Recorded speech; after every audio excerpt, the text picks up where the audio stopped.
Này, nhìn kìa, chúng nó đang xếp đặt toàn bộ nhé. Peanut butter, chop it all deep. Phải Chop it all deep.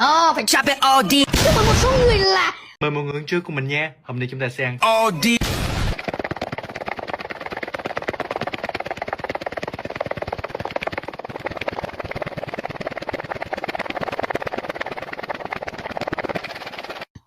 Chop it all green.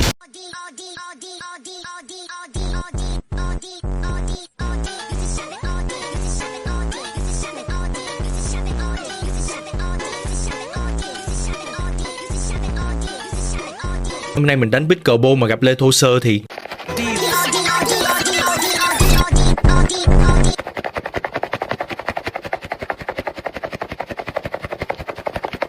thành số gì vậy? Trời ơi, số 6 7 không, 6 7 6 17 luôn. Wow, khéo tay ghê. Mấy con khỉ này thông minh thật. Tôi chưa bao giờ thấy cảnh này ở